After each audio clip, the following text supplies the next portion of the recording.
In the middle of this moment of uncertainty, we at the Playwrights Center are gathering to tell stories, to listen to artists, our great leaders, discuss the issues of moments like this. And there are many moments in different versions of moments like this. My name is Jeremy Cohen, and I'm the producing artistic director here at the Playwrights Center. And I want to thank you for joining us today. We're so grateful that you're choosing to spend your time with us right now.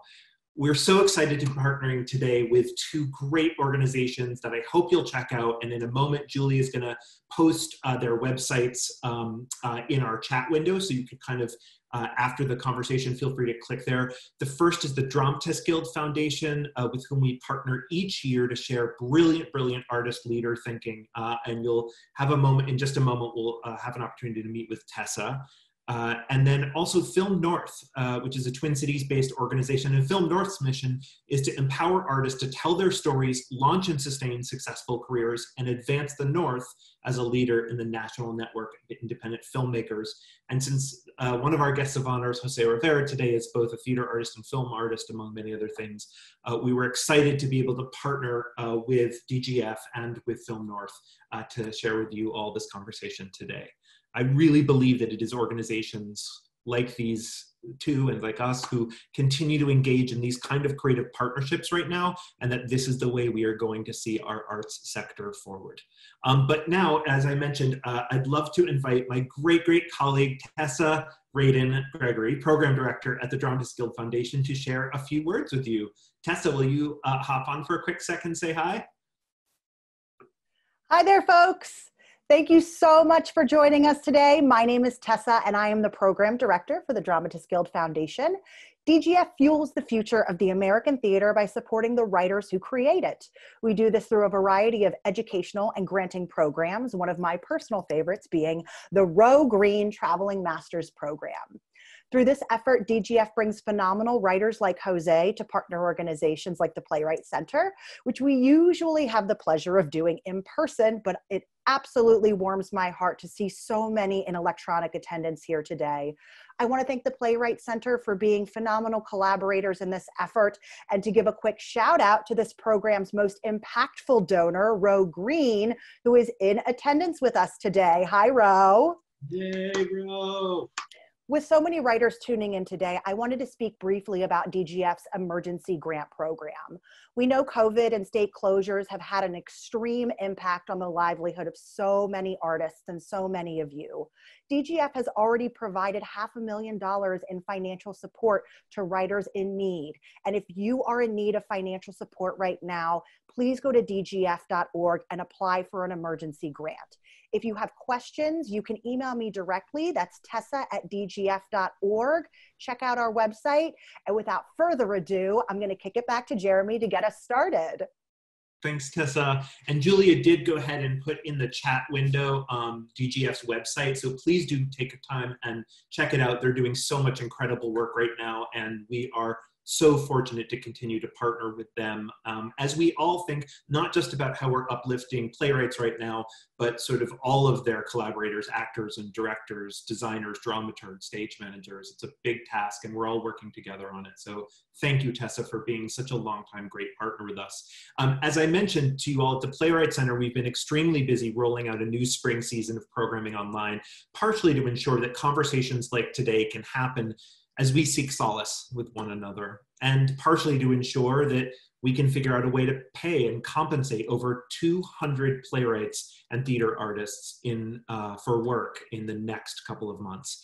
We are now in week 8 of this brand new spring season that we launched in order to accomplish this. So far, just for a kind of check response, we are already at over 65 online events. We've had over 1,700 attendees and audience members, and we have given paid work to nearly 160 playwrights, actors, directors, and dramaturgs so far in the last couple of months. And you just heard Tessa share what an incredible support they're doing. There are so many organizations doing such incredible, strong, great work right now, and we just want to lift them up as well. If you're looking for a way to get involved, please check out just a few of these. And if you're interested in more of our programming, please check out pwcenter.org and sign up for whatever moves you. It's all free.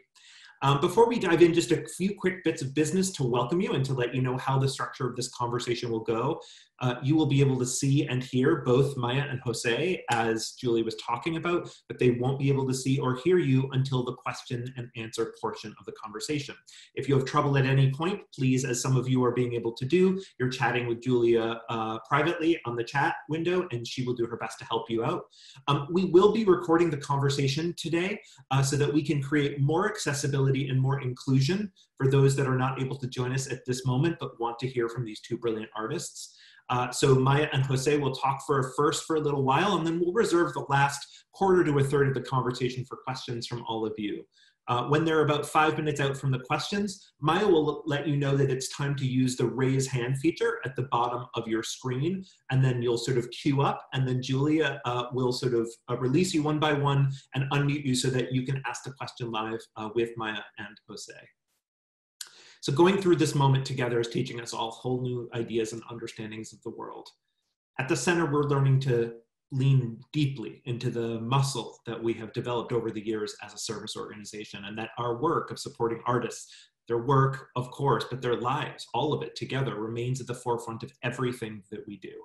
So there are these ideas around how any of us approach our work processes with grace and humility right now, with trusting our own voices, with challenging what we thought we knew, but know that listening even deeper in a moment like this could reveal something else entirely. And it's made so many of us, and I've talked with so many of you already, just seeing who's here today, think about the opportunity that's in front of us right now, and that as theater artists, as supporters, as audience members, as students, as teachers, the idea of change and reinvention is part of our DNA. That's what we do in theater. It's a natural piece of any artistic process.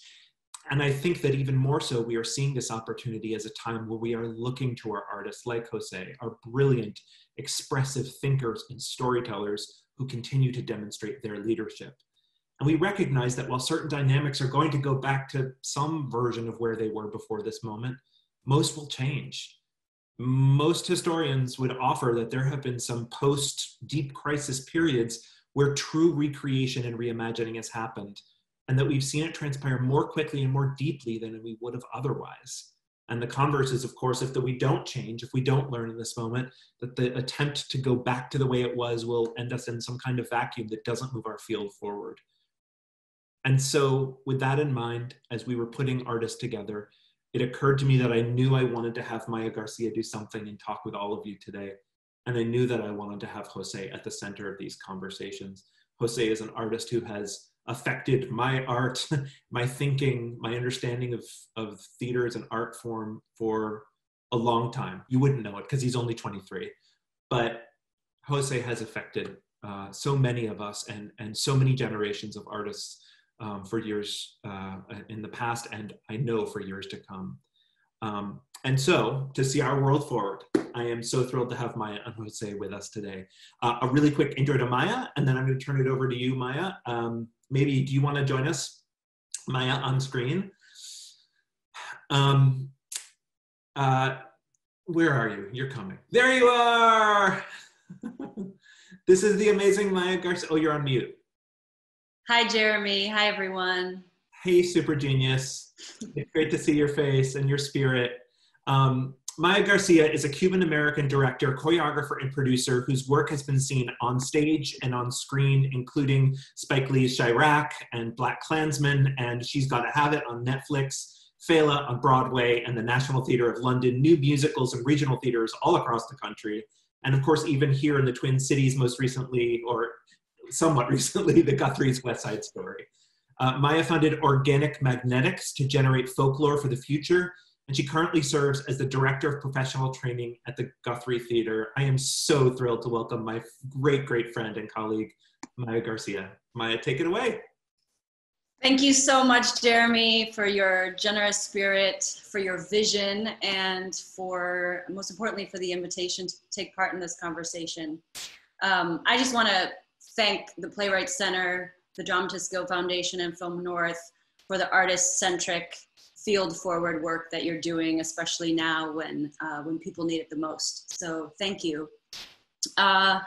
This is what I call living the dream, viviendo el sueño, to be here with you all and engage in dialogue with a living legend, José Rivera, who's one of the most influential voices in the American theater.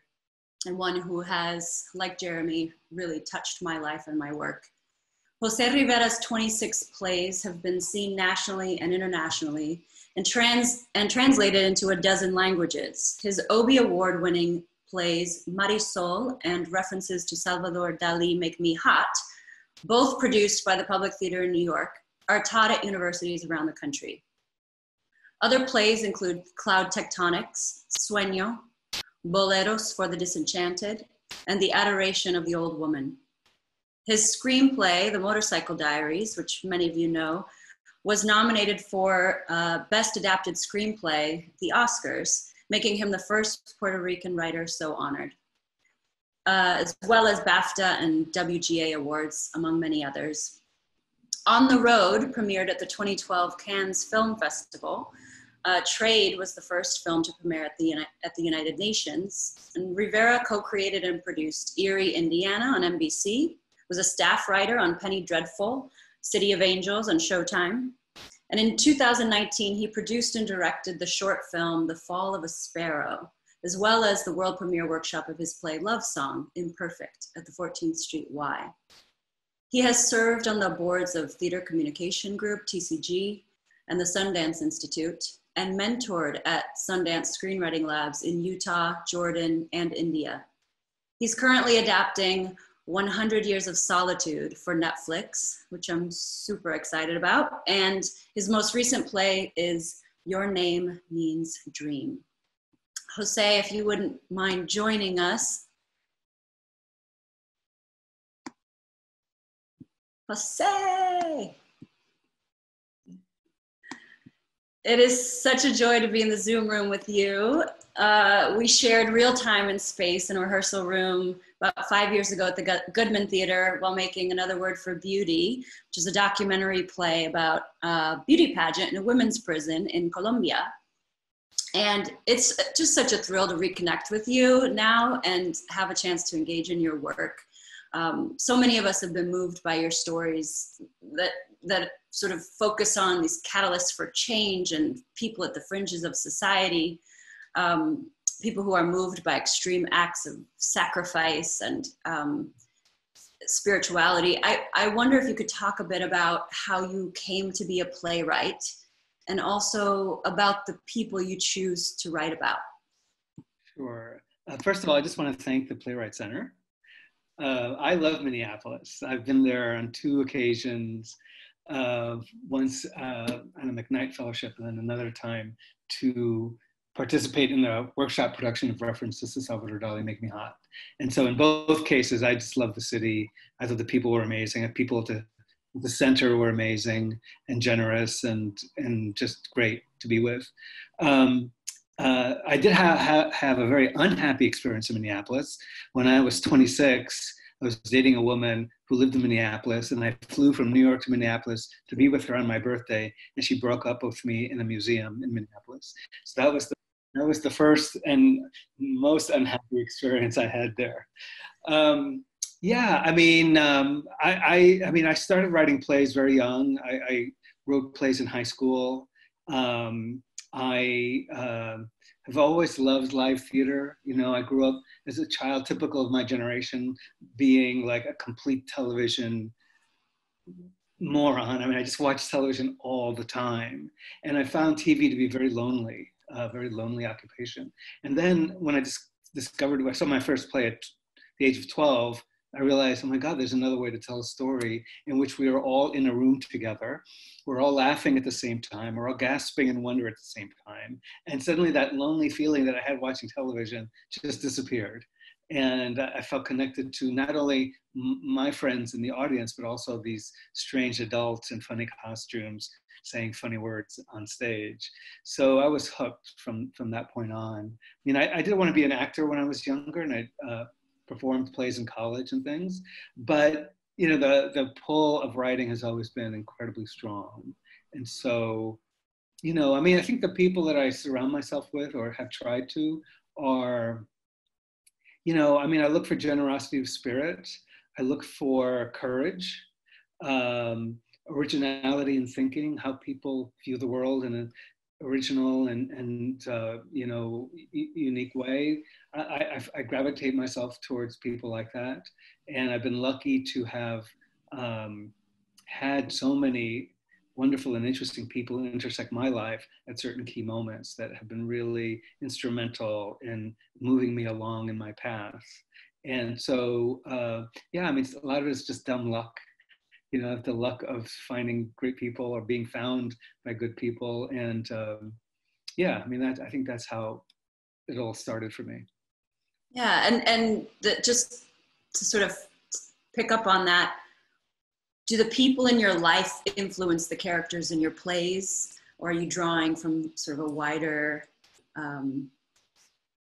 Yeah, I mean, I draw from everywhere and any time.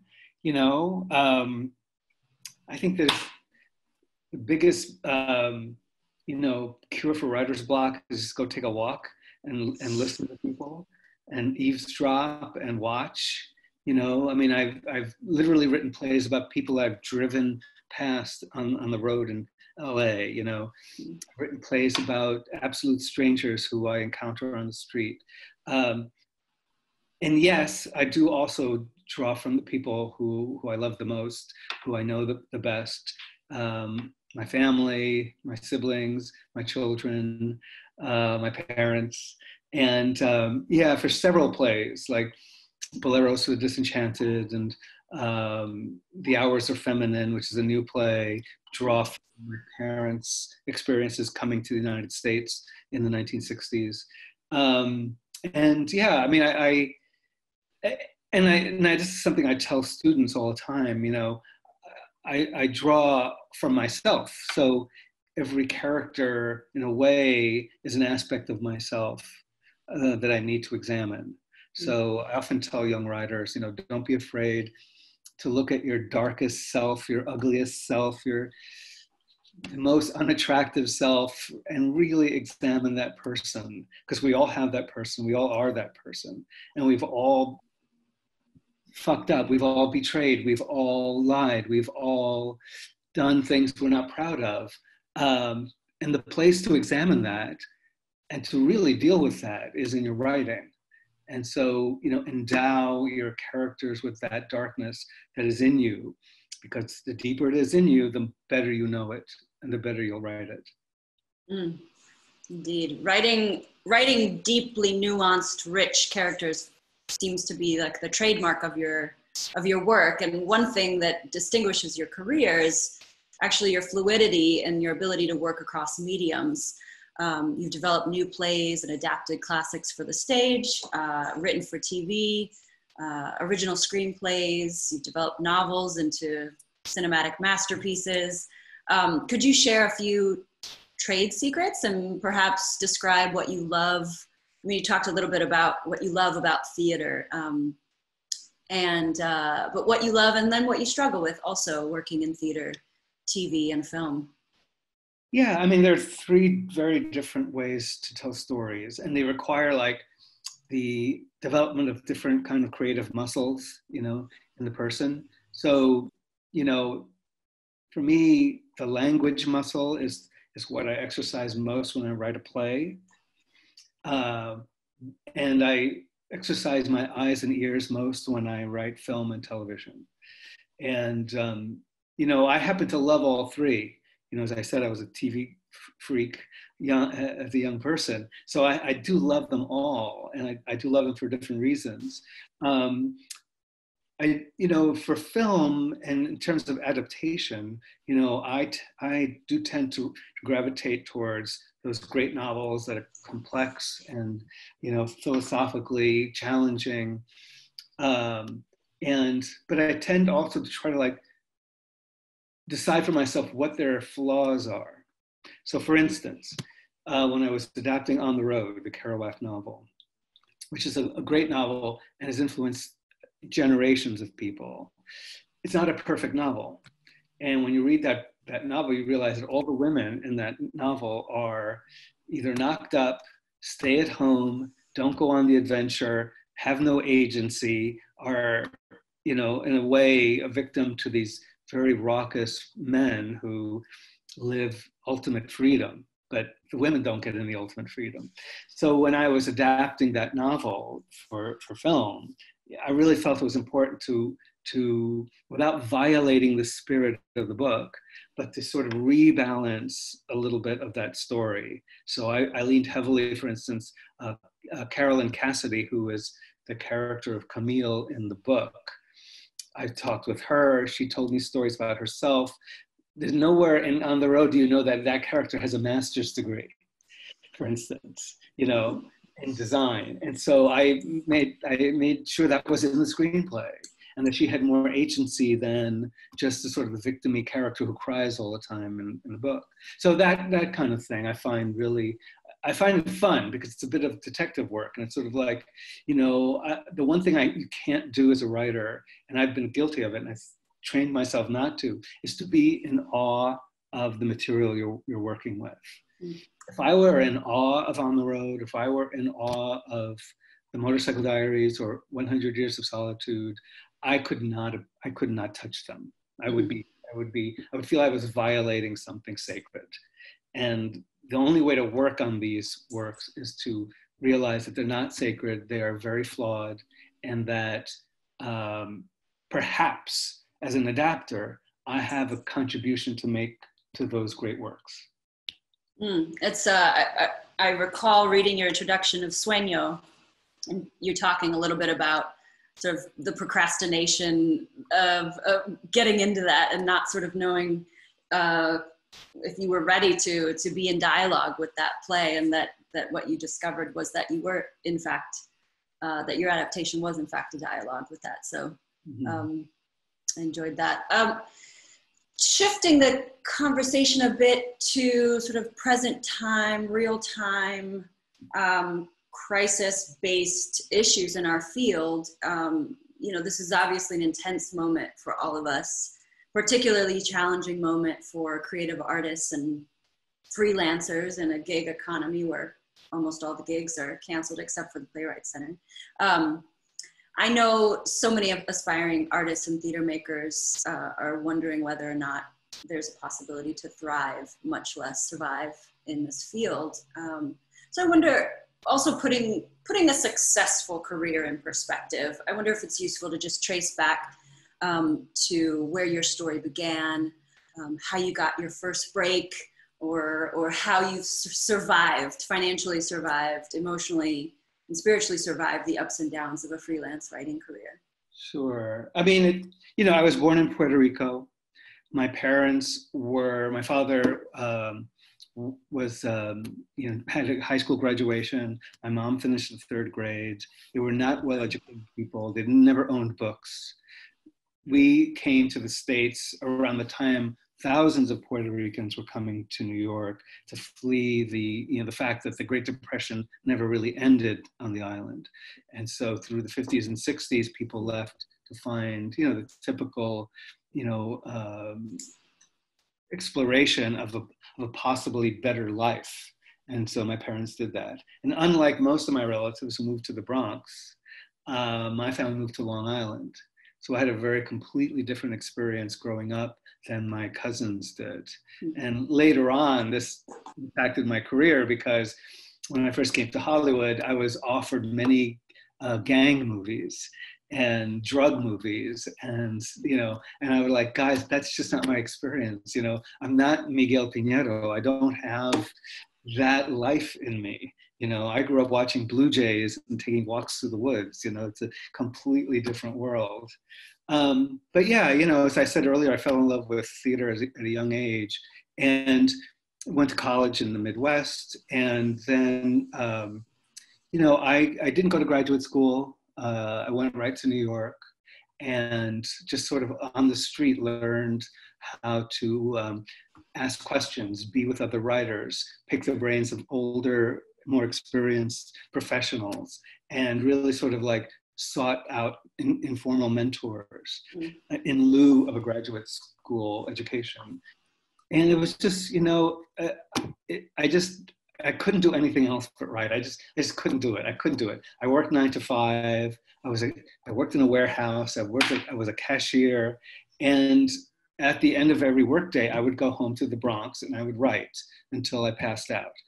And then the next day I would do the same thing over and over again. And I did this for years as I wrote my plays, and they were all rejected. And, you know, the closest I got was the O'Neill Center called me once saying that they loved my play, The House of Ramon Iglesia. And then they said, but we're not doing it.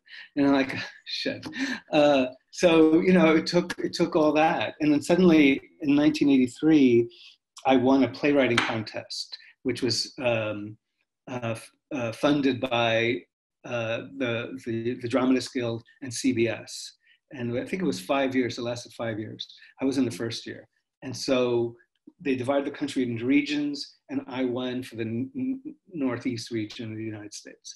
And so that play came, that prize came with $5,000 cash and a production in New York and a lot of publicity. So I was on TV suddenly, you know, it was crazy.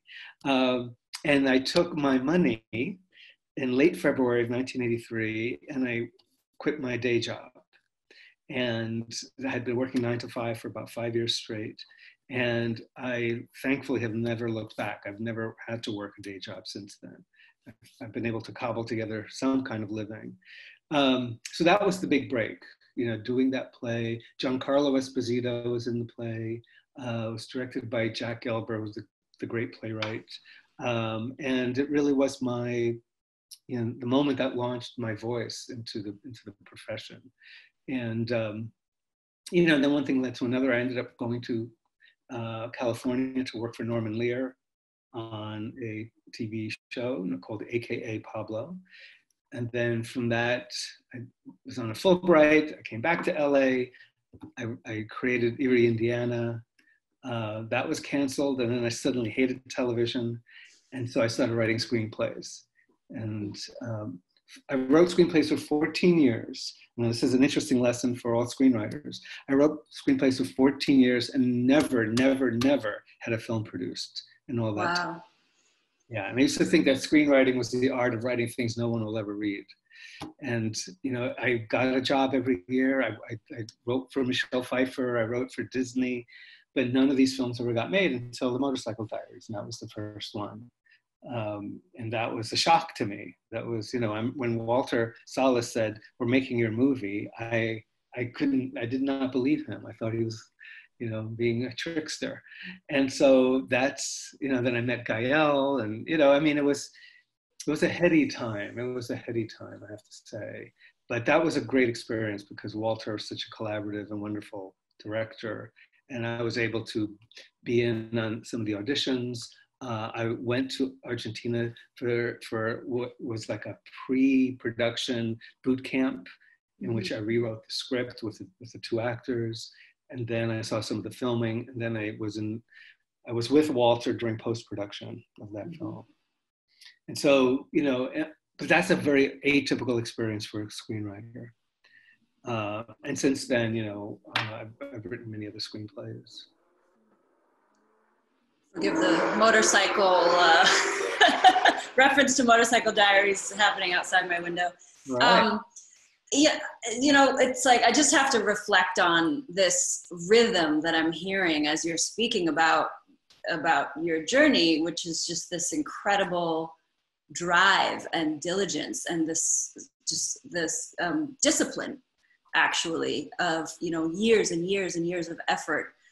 Drilling down into a form without the expectation of a production or of a film being produced, and there's just something to that that resonates with me that I just wanted to reflect.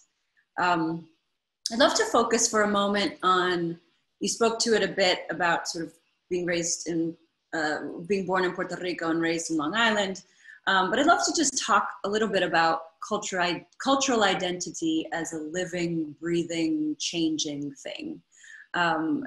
You know, I wonder if you could just take on what it means to be referred to as a Latinx artist, which is a fairly new term, and sort of like what it meant to be Puerto Rican when you were just starting out, you know, what it meant to be an East Coast Puerto Rican on the West Coast.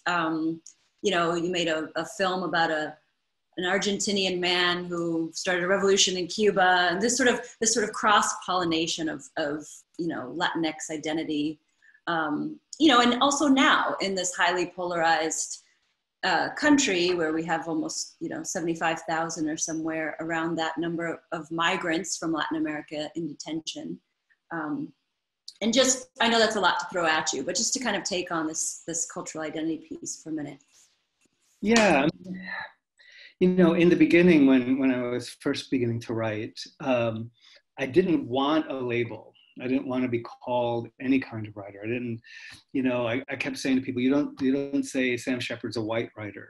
Right. You don't refer to those people that way, or you don't say Ibsen, that European writer, And so I wanted just to be called a writer in the broadest sense of the word.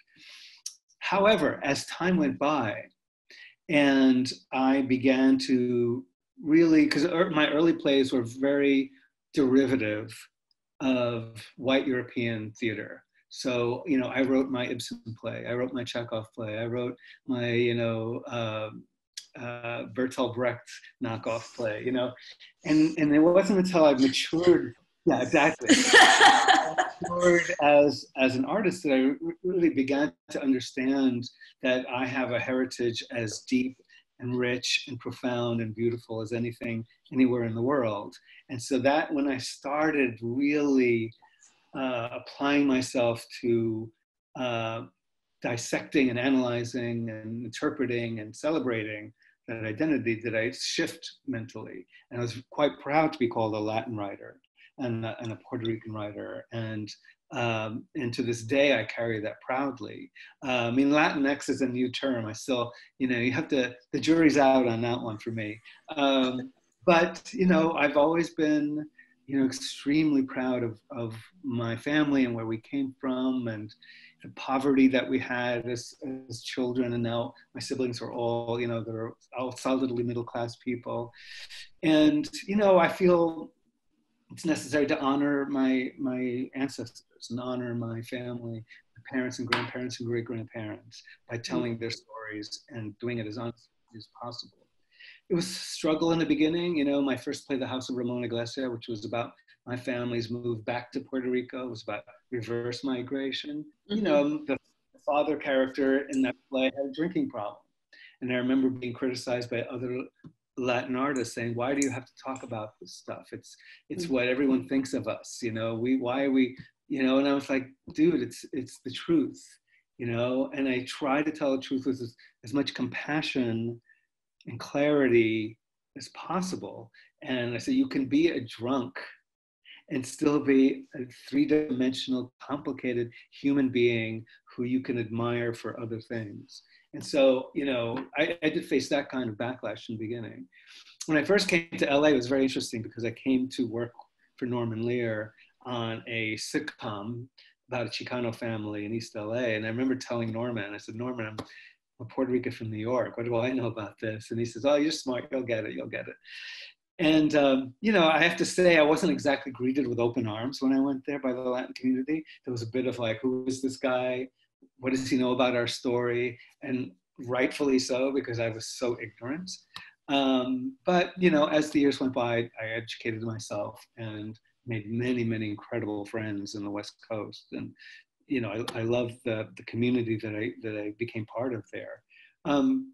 So yeah, I think that's how. Going back to the Motorcycle Diaries for 1 second. Yeah, please. You have to remember, it's about an Argentine man. Yes. Who went to Cuba for a revolution, directed by a Brazilian, written by a Puerto Rican, funded by the British, produced by an American, production designed by an Italian, and shot by a Frenchman. So it's a whole global effort to make that movie. Thank you for taking my patchwork and making it the quilt that it actually is. I really appreciate that. One of the things I really appreciated being in the room with you at the Goodman was your attention to the process, your availability to the actors. I think I probably saw you having more conversations with actors than anyone else. And I just remember being struck by how much room you gave also for the director to, you know, take what was on the page and make something of it. But just so your availability for the actors. So I just want to shift the conversation, and this will be, I think, our last question, and then we'll turn it over to Q&A. But I'd love to talk about mentorship. You know, it tends to be an invisible part of our work as artists and makers. You know, to me, mentors are vital not only to our development, but to the health of our communities, in our artistic communities. But mentorship also serves, I think, to balance the transfer of knowledge from generation to generation. It's a kind of deep initiation into the work that one doesn't necessarily get from formal training or graduate school, in your and my case. I read that you were mentored by Gabriel Garcia Marquez at the Sundance Institute. I'd love to hear, you know, some memories from that experience and what you drew from that relationship. You've talked about your writing group in the East Coast and the West Coast. So just talking about how you've also, you know, who your mentors are, but then also how you've integrated mentorship into your life personally and professionally. Yeah. I mean, I think somehow it feels that as if the universe sends the right person at the right time. You know, it just feels that way. So, you know, when I needed somebody in the theater to believe in me, this man named Kurt Dempster produced my first play, and this wonderful man, Jack Gelber, directed my first play. And, you know, when I was searching for a voice in television, Norman Lear came along. And then when I was searching for a voice in film, Walter Salas came along. You know, and in the theater, you know, so many great people came along to, you know, Irene Forness came along, and Bob Falls came along. So I was so lucky, so lucky.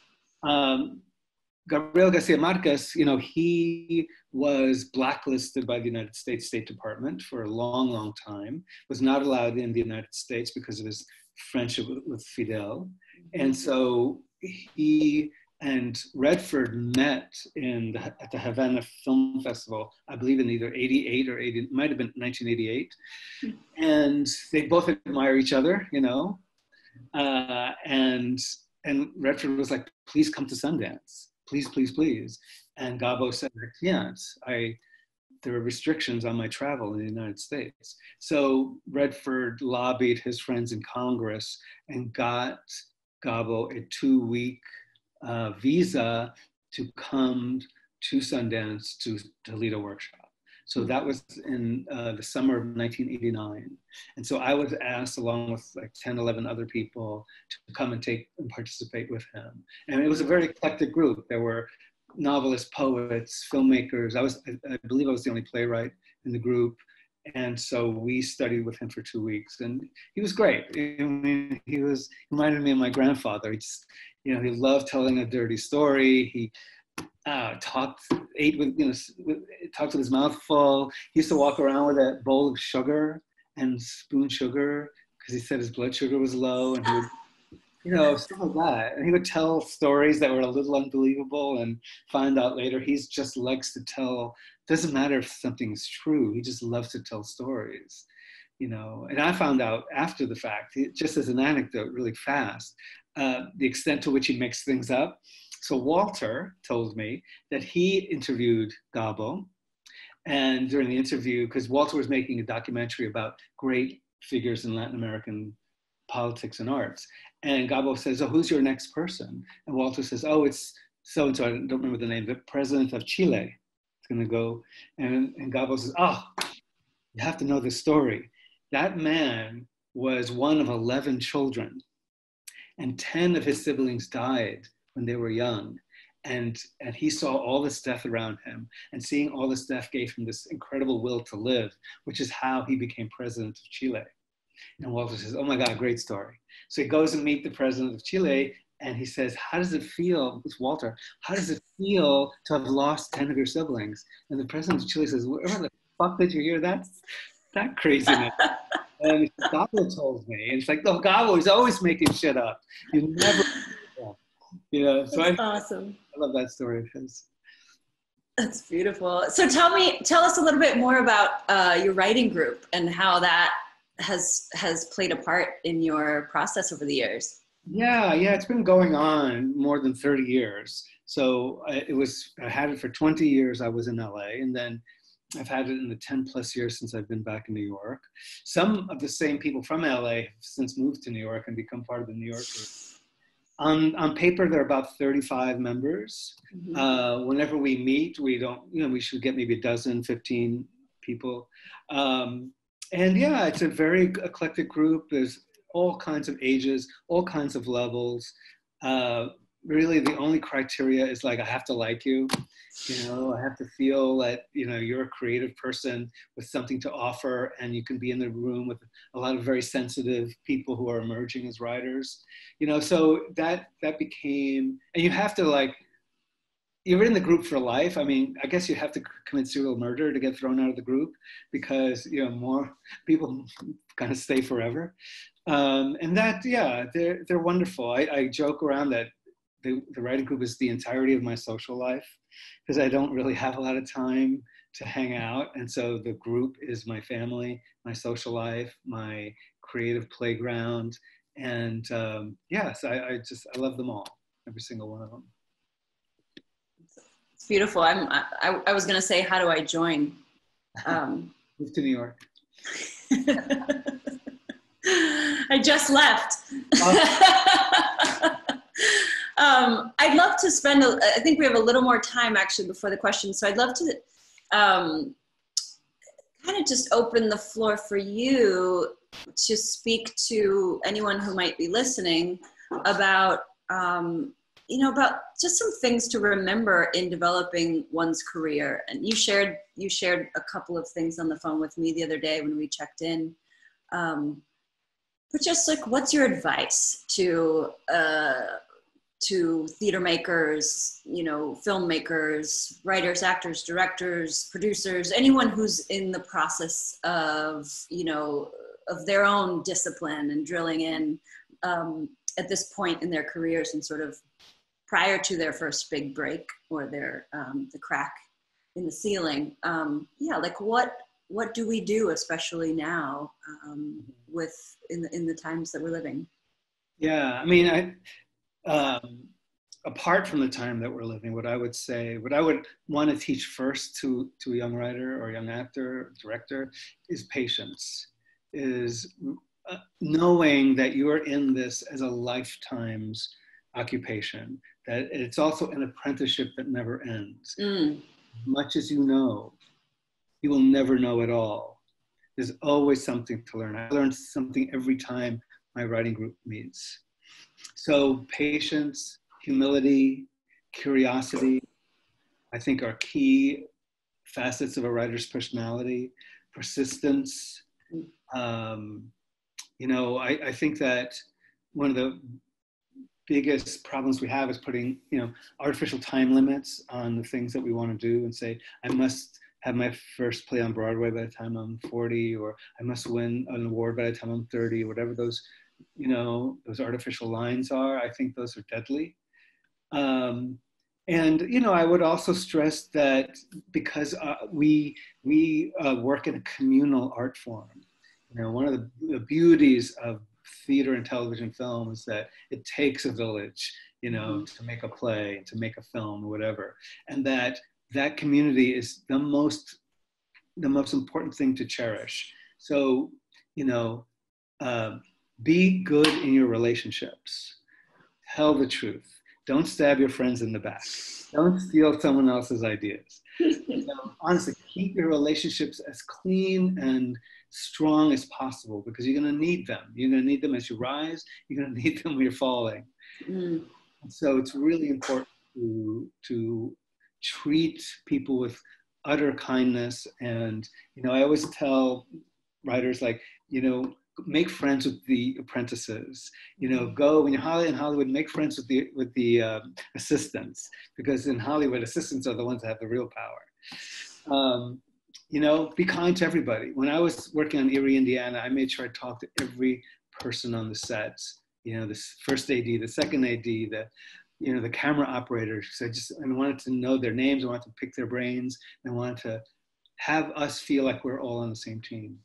In terms of like right now, and I think it's something I said to you over the phone, you know, right as all this was happening, I got endless amounts of emails from people saying, you know, did you know that Shakespeare wrote King Lear during the plague? And it got so obnoxious. I was like, all right, one more person tells me King Lear, I'm gonna throw my computer away.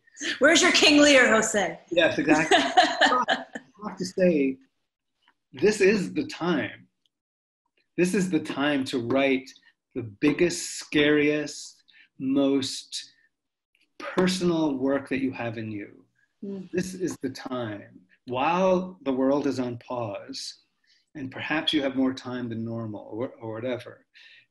Honestly, this is the great opportunity to like face the thing you're so afraid of and really tackle those demons and wrestle them and make them sing and make them beg for mercy and create the work that you may be embarrassed about, but the thing that you must say. Like, don't let this opportunity go away without doing that. You know, write your biggest work. So that's what I would say about today, about right now. Let's all take a collective gulp. Collect our courage. Thank you for that. Thank you for sharing your generosity, you know, and advice and insights and stories. We're never going to think the same of Gabo again. I want to open it up to questions because I think there are so many people that have much more interesting questions than I do and that are sort of ready to get going. So I'm going to pass it over to Julia. Who do we have in the queue? Yeah, so if, just so that folks know how this will work, I see that some people have been typing some questions. We're going to try and do it verbally so that we can sort of get to hear you and have you participate. But do, if you don't have a microphone, do put that in the chat and then I can read a question on your behalf. So at the bottom of your Zoom screen, there's a raise hand button. So if you will do that, then I'll be able to unmute you kind of as we go. And to start, our first question from somebody who unfortunately doesn't have a microphone is this lovely question, which is this audience member asks, you are such a prolific writer. How do you think about /structure / approach your rewriting process? Yeah, I mean, that's a great question because it's sort of like the first draft of something, at least that I do, tends to be like all over the place and just sort of like a lot of energy poured onto the page, and it tends to be structureless.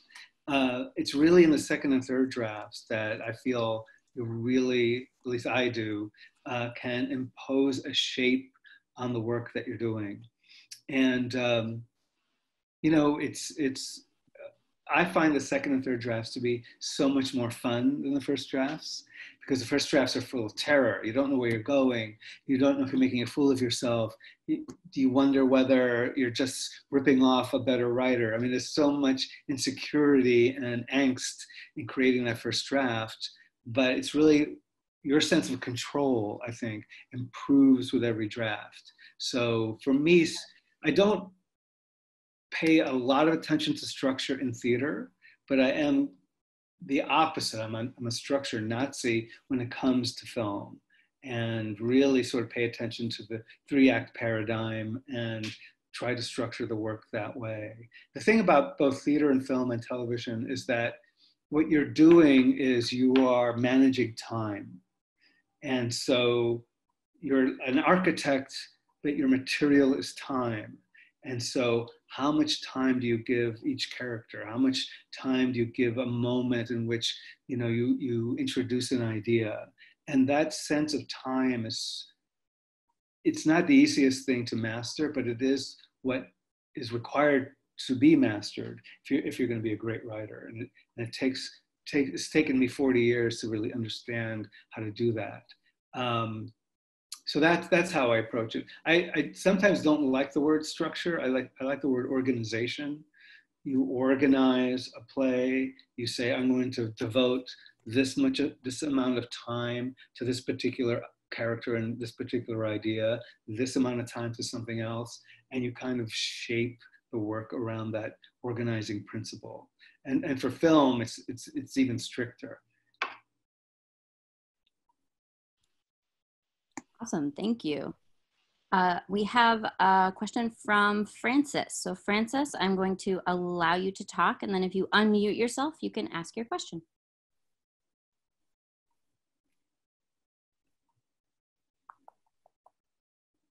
Hello.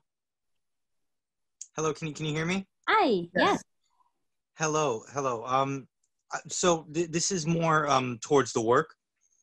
I'm a big fan of your theatrical work. Cloud Tectonics is one of my favorite plays, and reading pieces that you've done like Cloud Tectonics, Marisol, and references to Salvador Dali make me hot. There's so many moments where I feel like I'm reading a piece of spoken word poetry. What would you say poetry has influence poetry has connected to your work? I'm a big fan of poetry. Like I read it, you know. I try to be familiar with like the great poets of all time. But I do believe that what theater can give you that the other forms can't as much, film or television or radio or even fiction, is a sense of language, is a sense that, you know, language is potent, it's beautiful, it's disturbing, it's erotic, it's irrational. I mean, that language is like paint in an impressionist's canvas. You know, that is your tool, that is your medium, and shaping that language is very important. You know, I like to condense my language. So in repeated drafts of work, what I do is, if I'm expressing something in 25 words, I want to do that in 12, and then I want to do that in 7, you know, so that it's a constant process of distilling large pieces of language into something finer, sharper, more beautifully crafted. And to me, that's important. If that results in poetry, fantastic. I'm not aiming to write poetically. I don't aim for that. That's a byproduct of a kind of rigorous attention to the detail of words and how meaning changes. With one word changing in a paragraph can change the entire meaning of that paragraph. So I find the potency of words to be kind of beautiful, a little frightening, but those are my tools. And so that's what I'm crafting. And as I said, if poetry is a byproduct, fantastic, but it's not, to me, it's not the aim. To me, it's not the aim of theater. That's beautiful, Jose. It reminds me of Christopher Acclaimed told me once that his lighting design is a process of taking away lights and not adding lights. It's like it's getting down to the essence of light itself. And I like yeah, he's wonderful. Yeah. Who's next, Julia? We have Gilberto. So if you would like to unmute yourself, then we're all set. And then folks, just as a reminder, as opposed to typing questions, if you have a microphone, please do raise your hand. And then if you don't have a mic and need me to ask on your behalf, you can put that in the chat. Thank you. Take it away.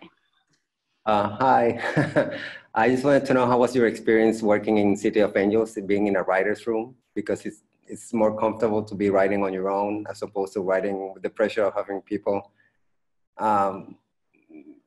telling you, so what do you have for us today? Or because I understand you wrote the 5th episode is fully yours. So that's my question. Yeah. I was so scared of this job. I mean, I was in a writer's room in 1992 when I produced Erie, Indiana. And then I haven't been in the writer's room until like last summer. And so when John Logan, who is the creator of Penny Dreadful, asked me to be part of his writer's room, I almost said no because I was just too scared. I said, I don't know how to talk in a room with other writers. I don't know how writing happens in a committee. I just, you know, and I was a little worried. I mean, John also did not have a lot of experience in the writer's room, which actually made me feel better. So I went to LA and spent, you know, the entire summer breaking down the stories of the episodes of Penny Dreadful that John hadn't already written. So he wrote the first 4, and then we as a group, there were 3 writers and 2 producers, we as a group broke down the stories for the next 6 episodes. And yeah, it was hard, man. I don't, you know, I'm not great in a room. I know I have a big mouth and I talk a lot, but I'm not great in a writer's room. And so I always sat there like, as more experienced people would just throw idea after idea after idea. And I'm going, how the fuck do you come up with this shit? Like, yeah. So, you know? And what I ended up doing as a way of self-preservation was I would take careful notes in the rehearsal room. In the writer's room, I would say a few things so they knew I was alive. And then I would go home and brainstorm by myself and come up with 10, 15 ideas that the next day I would pitch in the writer's room. And, you know, as if I were smart, which I wasn't. That's how I did it. And they got used to that. They realized that was my process, that I just can't be creative. And this is true in the theater too. I hate to rewrite in rehearsal. I just can't stand it. I'm not good at it. I am responsive as opposed to proactive in the rehearsal room. I'm solving other people's problems, not necessarily the script's problems. So I have a really hate, love relationship with rehearsals in the theater, especially when it comes to rewriting. So that was my experience. And then John Logan assigned episodes to all of us writers. So I was assigned episode number 5, which is coming this Sunday. Yeah, I know. You know, it was fun because by the time I was assigned it, we had broken down that story so in such detail that, you know, I kind of just had to follow it like a recipe and fill in the blanks. But it was fun. I have to say, I think John is brilliant, and I think the show has enormous potential, and I really got over my terror of being in the room with those writers. Okay, thank you. You're very welcome. We've got James Rodriguez. Hi, thanks for taking my question. I'm primarily an actor, and I've been wanting to write for a long time. I've got ideas for stories that I'd like to tell, but what terrifies me is just starting. I'm such a novice, and I feel like I need to learn / know more about the form and how to go about it. Do you have any advice or resources or books for somebody like myself? You know, somebody once told me that it's only beneficial for a young writer to learn from the best. Like, don't go to sources that aren't the best at what they do. So that's just a way of saying, I don't like writing books. I've read so many and I think they're garbage, and I just would not send a young writer to read how-to books. You know, the only exception, I guess, is The Art of Dramatic Writing, which is quite beautiful. Or Aristotle's Poetics. Read Aristotle's Poetics. I think the best way I think writing is a form of emulating. Read the writers that most turn you on, that are like just grip your soul and doesn't let go, and sort of try to understand how they do what they do. You know, when I first started writing screenplays, I'd never gone to film school, had no training whatsoever, but I did watch a lot of movies as carefully and as critically as I could, asking myself, how did they get that effect? How did they just reveal character? How did the camera perform that moment? And that's in a lot of ways how I learned how to write screenplays. And then I read a lot of screenplays. I must have reread The Matrix like 50 times because I consider that like a perfect screenplay in a lot of ways. A screenplay like Bull Durham, it's like a perfect screenplay. You cannot do better. So yeah, I mean, a lot of it is just, you know, turning the great writers of the past into your personal mentors and really examining what they do. That's how I would seek training. And then there's no substitute for conversation with writers who are grappling with the same things. And it's like, oh yeah, you have that problem in the second act. I have the same problem. How did you solve it? You know, and I think it's really important to like form a community for yourself. You know, bring in like-minded people. It doesn't matter if you're all starting out together. That actually might make it better, and just sort of bolster each other emotionally and support each other artistically as much as you can. Great, thank you. Lovely. And we have Mary Guerin. Mary Guerin, where are you? And if you want to unmute yourself. Hello, am I unmuted yet? Yep, you're Yes. Hi, Jose. Hi, Mary Guerin. I love you so much. Thank you for being here. I've known you since we were 20, and I'm taking notes and just relishing in the marvels that you have done. Jose, I wanted to ask you, I was fortunate enough to see Love Song Imperfect in a couple of iterations, most recently in New York, and it was absolutely beautiful. And I wanted to ask you, first of all, I'm very interested in how you tap feminine energy and make it so lively and bright.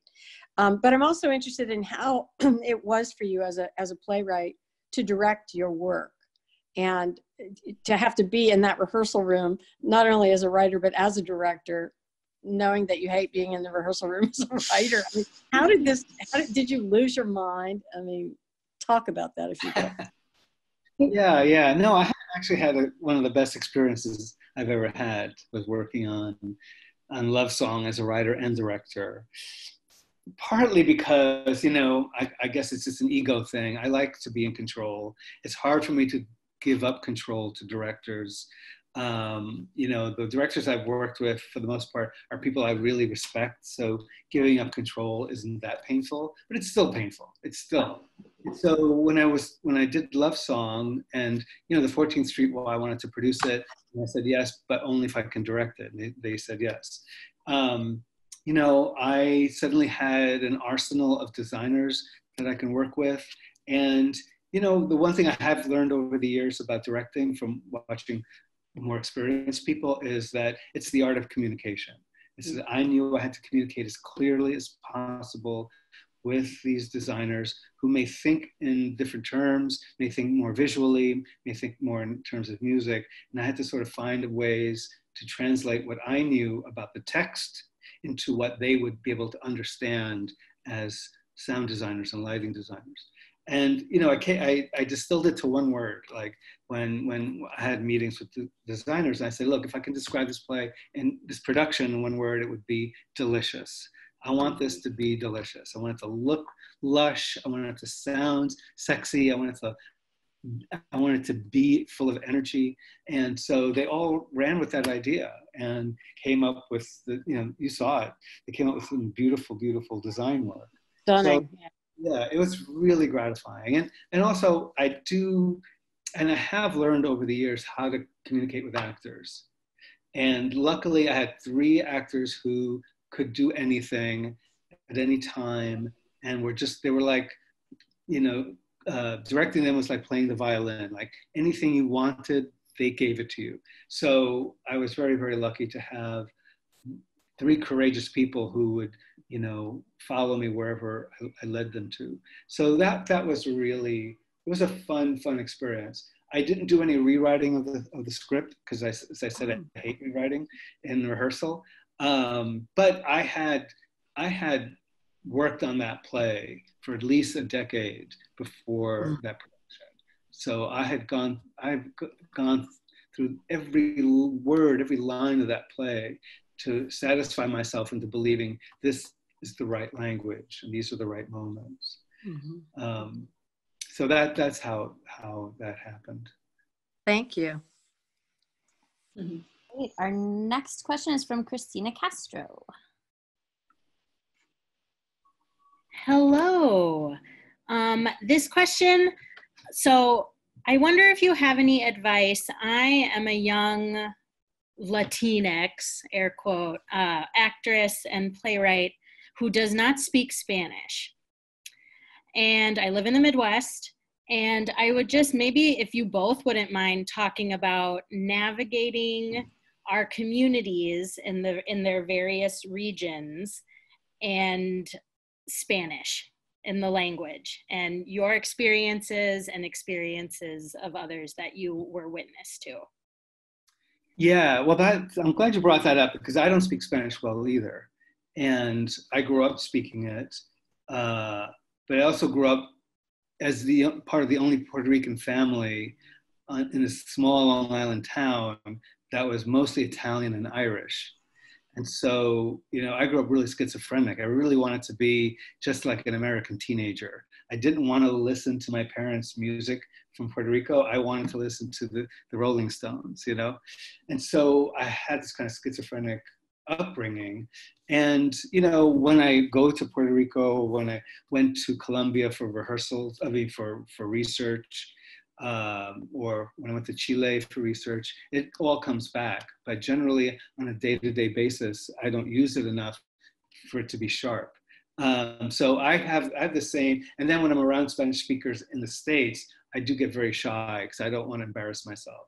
So I hold back. So I know exactly what you mean, you know, and it's difficult, you know, but I do, you know, my parents came to New York and committed themselves to living in New York. And I've committed myself to like living and working in this culture and writing in English and being the best English language writer I can be, you know, independent of my heritage and my background. So that's the commitment I'd made to myself. But I feel your pain, and I know, you know, sometimes you get looked at like, oh, you're not Puerto Rican enough, or that kind of thing. And yep. No, it's a drag. It's a drag. It's sort of because you know what you love, and you know who you are, and you know what the forces inside of you and what they feel like, and you know what makes you teary-eyed and what your nostalgia is. But it doesn't necessarily translate for other people to see. Yeah. Thank you. You're welcome. Good luck. Yeah, Christina, I'll take that on as well. I appreciate the question. I grew up, I'm not a native Spanish speaker either. My father came from Cuba as a child around the same time after the revolution in Cuba, so in the early 60s. I grew up not speaking Spanish in Ann Arbor, Michigan, but I was very connected to my Cuban grandparents in Miami, and I would go down and visit them.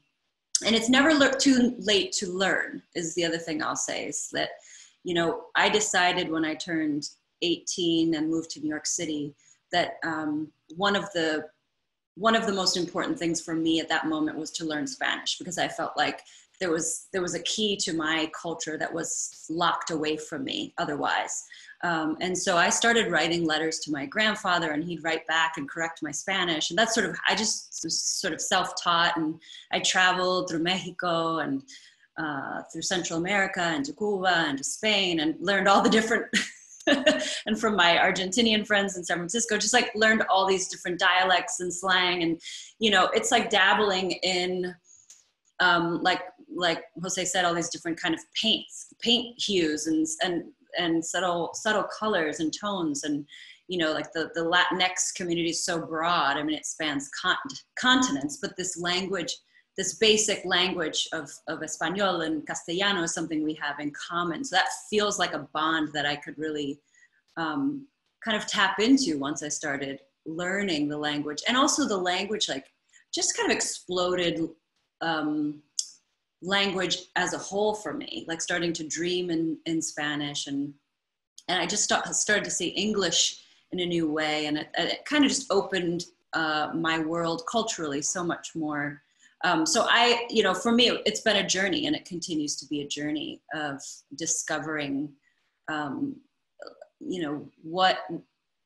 what resonates with me, but also like learning. There's so much to learn beyond the language, because there's such specificity of culture in the way that that language takes root in each place, in the islands and in Mexico and Central America and South America and in Europe. So I just find like it's a lifelong journey. You're where you're at, no judgment. We're all on our own course, artistically and personally. So I say, like, just kind of open the doors that call to you, in terms of language and culture, and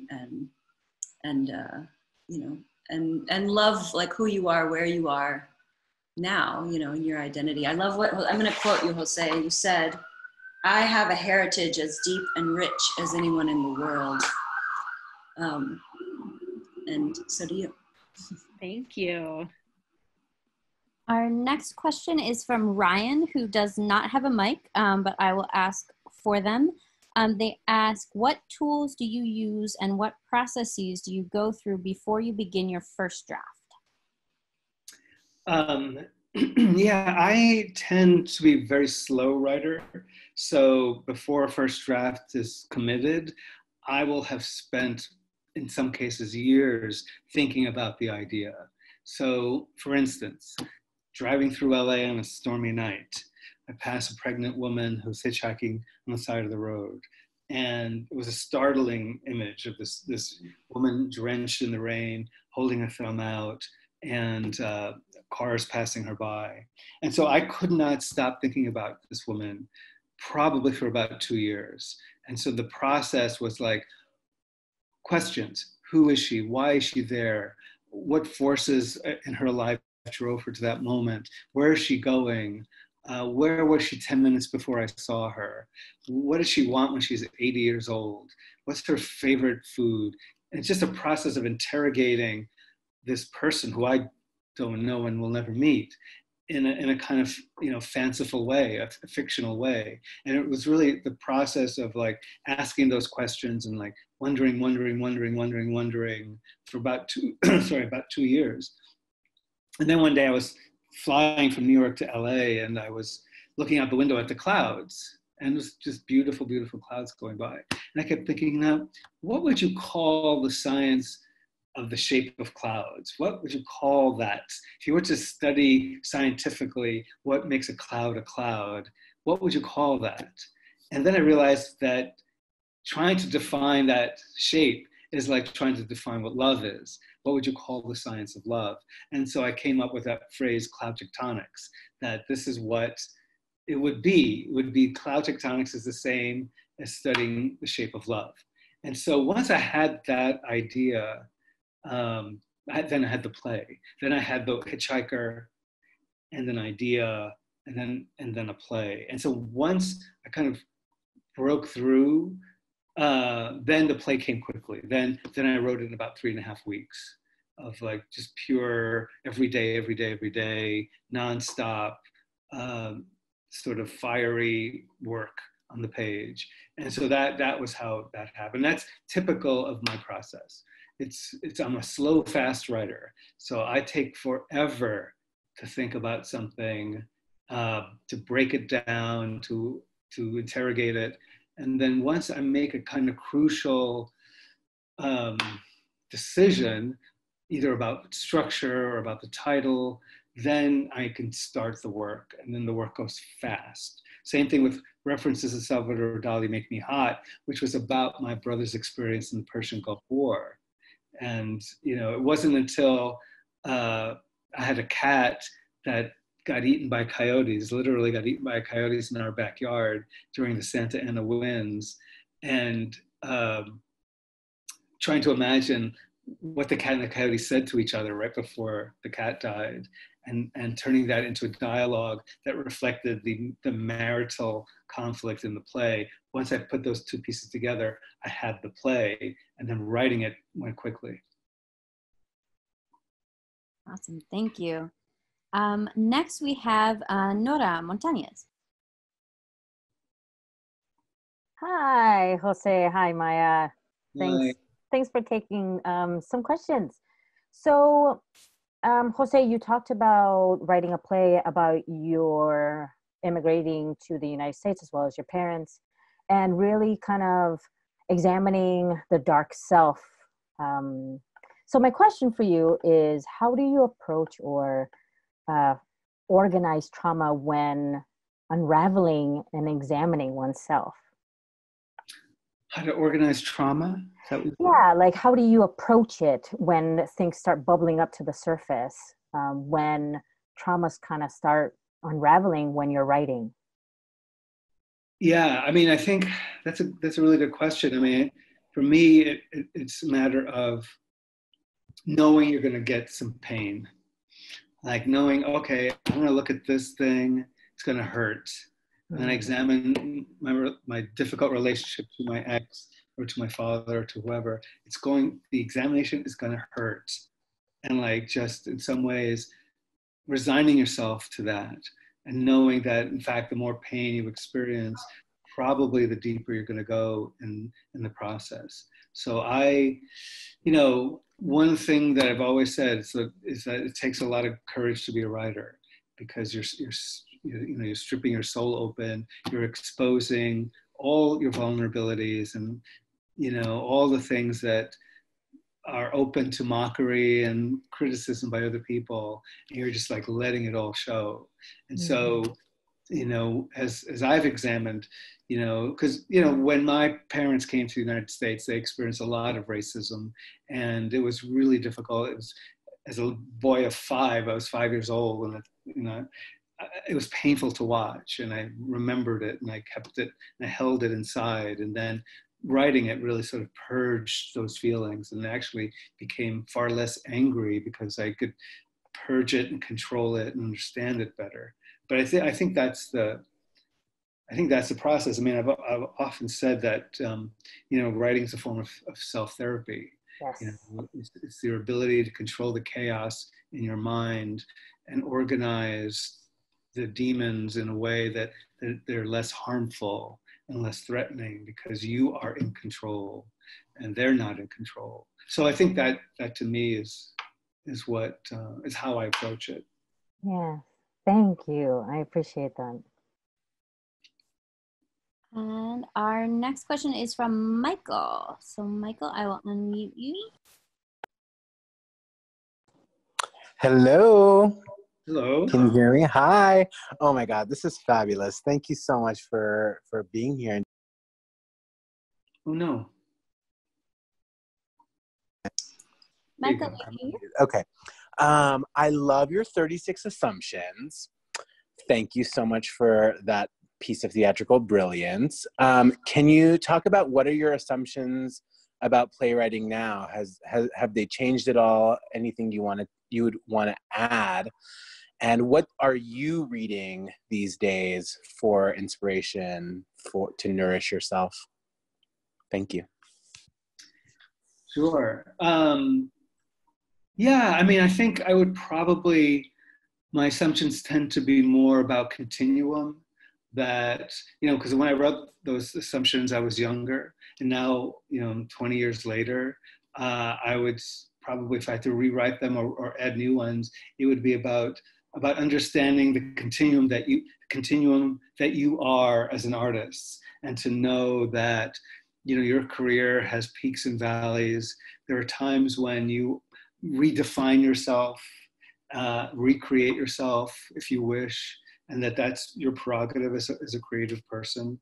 I would probably talk about those kinds of things, and how a long distance run it is. Like, what a marathon, and what a privilege it is to be a writer, and to have given 40 years of your life to this one thing. I mean, I do today what I was doing when I was 17, sitting alone at a table with, something to drink and just scribbling on a piece of paper. And I'm how lucky that here I am in my 60s, I could still do the thing that I loved doing when I was 17. So you know, that to me is probably what I would say. What was the second part of your question? I was just asking, what are you reading these days for inspiration to nourish yourself? You know, I tend to read. I love reading science, and I love reading like archaeology. For instance, I read a book recently called The First Word, which was about, you know, the development of language from, you know, times when we were hominids and just beginning to sort of communicate till now. So I read a lot of that kind of work. Currently reading two novels. One is I'm reading Remembrance of Things Past by Proust, and I'm reading East of Eden by Steinbeck. Two completely different forms of fiction, but they're really in their own way very rich and beautiful. So I'm enjoying them, and I sort of toggle between one novel and the other. I love it. Thank you. You're welcome. Thank you. And our next question is from Rebecca.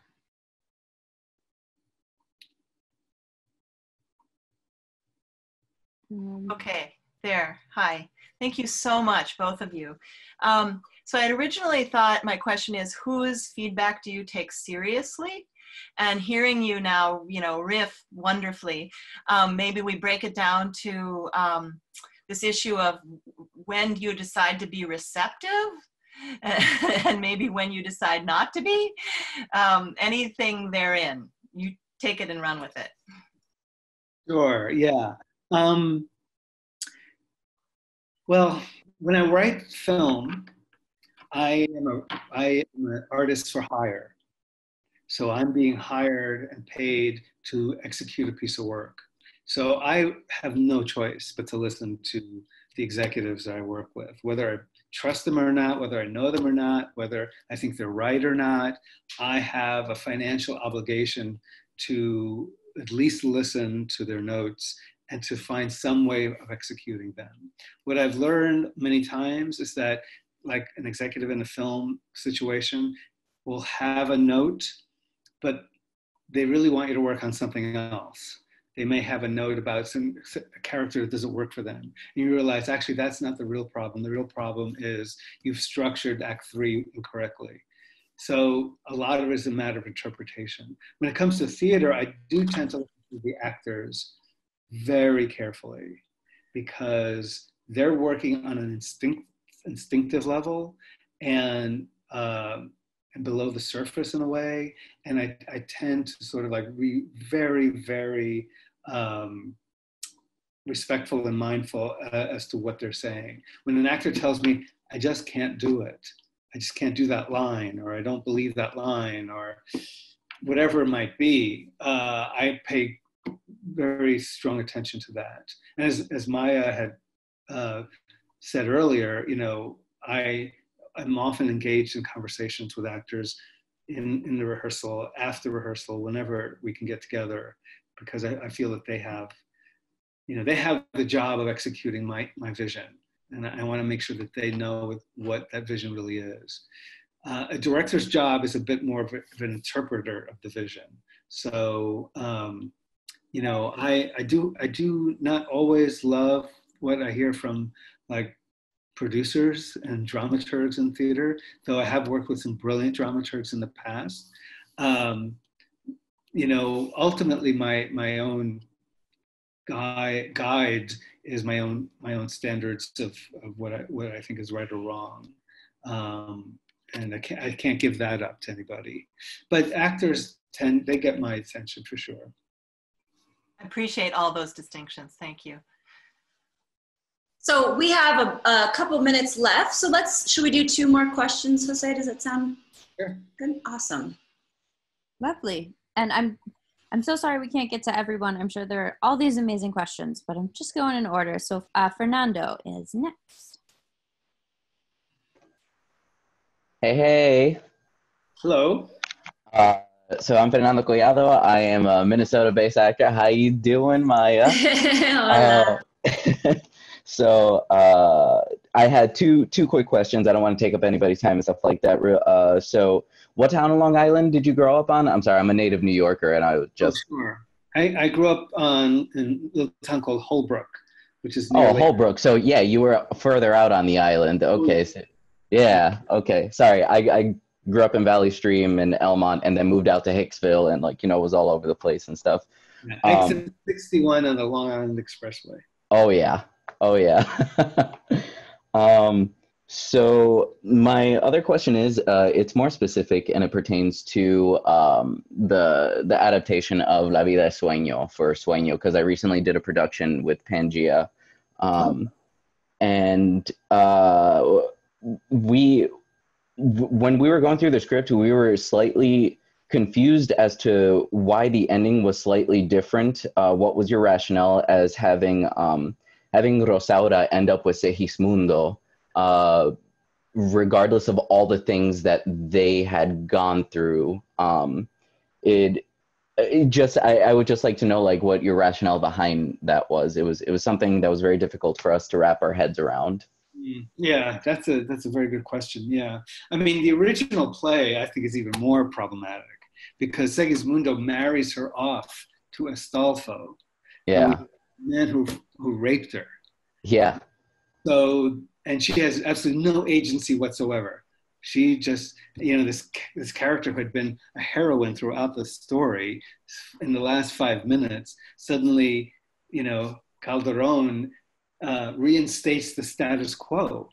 And I understand that, in his time, in the court in which he was writing, he probably had to do that he didn't have 21st century freedom like I have, So even before I started writing, I knew I was going to reject that ending. And it felt to me it was really important to give Rosaura some agency towards the end. So it's her idea for them to go to the new world and start over. And so I felt that was a more potent and more kind of fulfilling destiny for that character who we had followed so closely throughout.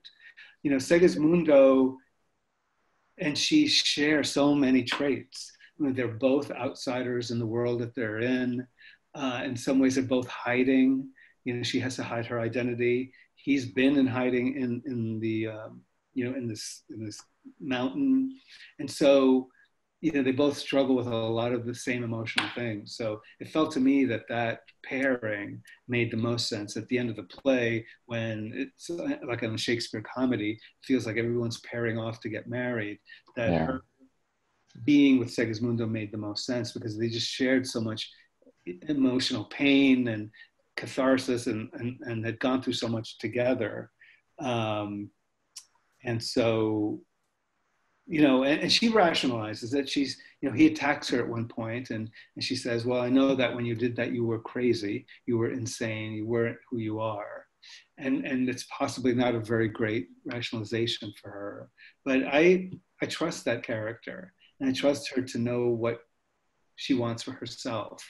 And so, to me, it made enormous emotional logic for those two to come together.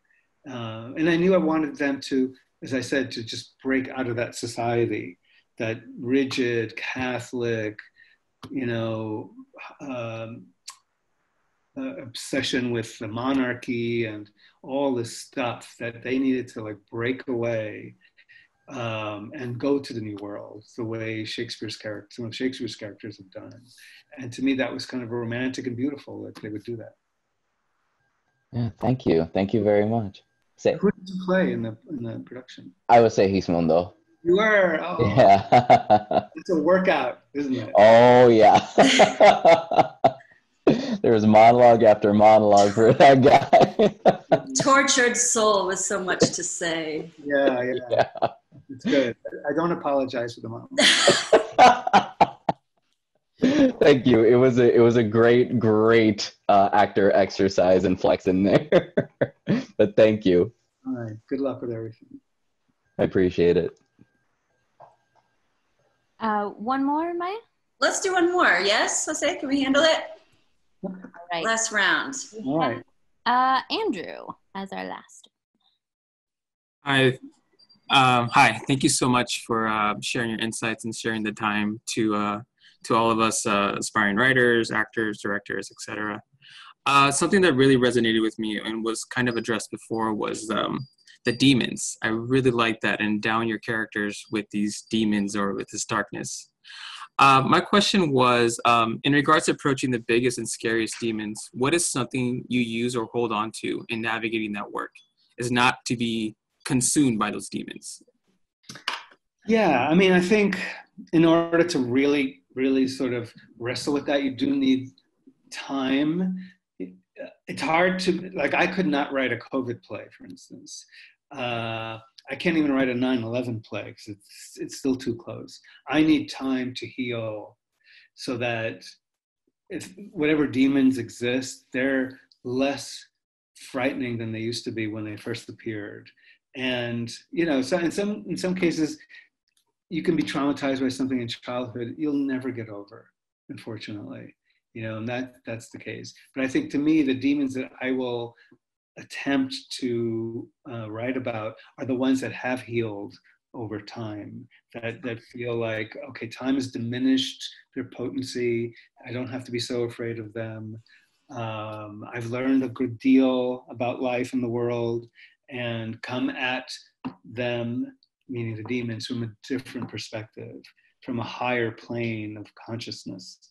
And so that to me is how I would attack it. It's hard to really grapple with things like that's still in your face and still leave a raw feeling on your nerves, you know? And so I have to have a period of time and healing before like unearthing those demons once again and letting them into my living room, you know? Yeah, thank you. That's such a timely thing to address, and it's something that really resonated with me. And just as yourself, Maíja, I mean, do you have your own take on that, especially with the work that you do?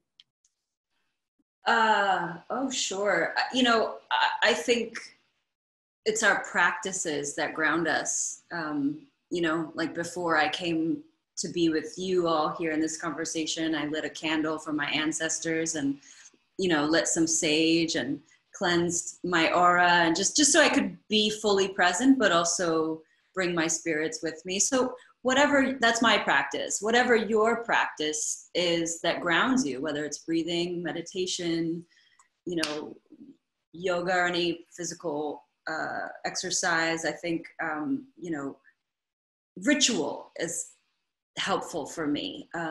I find it very grounding, and that comes from a long history of sort of training, but also from being in community and being in the collaborative process where we have to ritualize what we do to create safe space for everyone. And so I think that the intentionality that we bring into the room as theater artists when we work with others, we have to give ourselves that same attention and intention in our work. So yeah, thanks for asking. Wonderful, that was beautiful. Thank you both again so much. Thank you. Thank you. Thank you, Andrew. So Jose, I'm going to ask you another question, but first, so hey, Jeremy, jump in. I wanted to just say thank you on behalf of all of the people who are watching and share my gratitude, but also thank you specifically to writing female characters with attention to, like, you know, adapting old world stories that don't account for the three dimensions of our being, and for making an effort to do that. And I guess the last question I want to throw at, and maybe Jeremy, you could answer this too, is in this moment where, you know, sort of everything is uncertain, everything's in question, like if you could change something about our industry, or if you could sort of put a wish into the universe of what you'd like to see change, what would it be? You go first, Jeremy. I think I'm thinking about your candle lighting, Maíja, and I'm thinking about the opportunity to leave behind what no longer works. I'm thinking about kind of more of maybe the spirituality of the art sector right now, more than I am the logistics. I mean, we're obviously doing a lot at the Playwrights Center to work on logistical pieces of it, which is about how do we take care of the humans and the humanity. But to really be learning right now about what we can afford to let go of, about preconceived notions that are kind of bullshit, that don't work, haven't worked. They have not worked for a long time. And Jose, you were talking earlier about the different phases of your life as a person, as an artist, as you're in your work, about how we want to be seen, how we talk about identity and where it lives. And I think I love and have loved, as you know, for many, many, many years, the work that you've taught us about put it in the work. There isn't an answer. Put it in the work where you are in the moment today. It's one of the reasons I think, Maíja, you and I connect so deeply as artists and as friends is that we put it in the work. The passion is there wherever we are. And I don't know, I think my hope for the field is that we keep funneling the storytelling back to the work, and that we stop thinking about, sort of binaries like this is new work, which sort of stuck over here is this other thing. And classical work is over here, which sort of again has a bunch of assumptions to it. And I hope that we can get rid of that binary and recognize the critical nature of, as you talked about, Jose and Maíja, the need to look back a little bit and kind of learn what feels useful to us in the question that Christina Castro was asking earlier, and then also how we move forward bravely. Jose, I think so many of the conversations I'm having with writers now are about write your deepest work, write your hardest work, write your scariest work. You have no responsibility to anyone. Don't write your Lear. If you don't want to write, if it ain't your moment, don't do it. If you don't want to write theater because theater's not speaking to you, write short story, write poetry, write breakbeat, try a new form, see what comes. But listen to your heart and go with that, and that we need storytelling right now. We need those stories now. I don't know, Jose, what's your thought? Yeah, it's hard to discuss the business and the industry because even without a crisis, I can't understand this business that we're in. I just don't. There are certain things I hope we leave behind, and one of them is the trendiness of theater. That certain trends in the theater become, they sort of rob all the oxygen in the room and become a kind of national obsession when it becomes about certain things or certain people and that kind of stuff. And I find that like so much like Hollywood that it depresses me to see it in the theater too. I mean, I wish and I hope when we start up again that theaters will, this is going to be terrible, that theaters hire theater artists, and that we have this no more obsession with celebrity. Like, I love great film actors like anyone else, but it's sort of like I get so depressed seeing, film actors who've never really done a lot of theater, starring in plays, doing the work that a really great practitioner of theater who puts in 30 years of their life should be doing, instead of like XYZ, name your celebrity. So that I wish that would end. It's very depressing. And so, I mean, that's what I hope for. And lots of other things, but that's the main thing. Yeah. Maíja, how about you? Bring us to Maíja Garcia. So many things. I have always wanted to rearrange the artistic process, the creative process, because that moment when we go in the theater and we're about to put our play together and we have like a week in tech with our design, like we spend like weeks in the room with, the director, creative team, small creative team, the actors, vocalists, dancers, whoever's in the room, depending on what you're making. And then the designers are introduced after sort of making their designs in another room over here. Then they come in and it's like, you've got 5 days to make sense of this incredible translation of ideas. And it's all supposedly in the director's head, who's, as you said, Jose, supposed to communicate brilliantly everything everyone needs to know, but I just love the collaborative process so much. And I wonder if what we're learning right now is that we can do something to shift like how we bring people in the room and when we bring people in the room, and how, you know, how we let the voices of the creators of any given project be heard, and be, you know, let all that sort of steep in the same stew. Because what I'm finding is like we can do a lot of writing, we can do a lot of play development, we can do table work, we can do dramaturgy, we can do readings, like, because that was the question, you know, in quarantine, what can we do if we can't be in the same room making plays or films? So I just wonder about how the design collaboration can cross-pollinate a bit more, so that our work becomes richer and more nuanced, and people have an opportunity to really kind of hash things out before they, you know, throw it on stage and put it under the pressure of an audience right away. So yeah, that's just one thing. I agree with you, Jeremy, about just more intentionality and spirituality in our work, and you know, Jose, I think just the humanity of all that you've shared today. I want more of that, all of that. But yeah, I just wonder about how we might rethink our process, redesign it.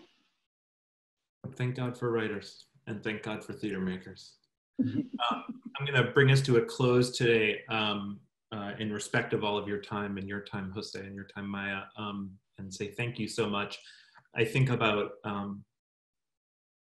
two Maricelas is what I was thinking about, Jose. The Marisela of when I graduated college and I went to work at the Goodman as an intern for free for a year, and Cloud Tectonics was on the stage, and that beautiful Marisela and Docha.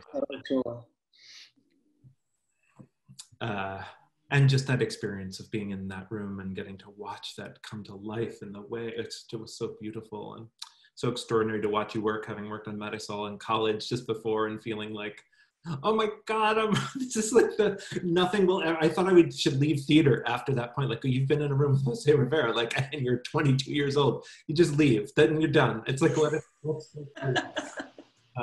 and then we had the opportunity a couple of years later to work on the play Marisol de la Luz Lights the World, which is a beautiful, beautiful, beautiful piece about a gorgeous female heroine, as you were saying, Maya, a moment ago. And what a beauty that was, to sit with audiences night after night and to watch them respond to a hero's journey in the heart of this amazing young girl.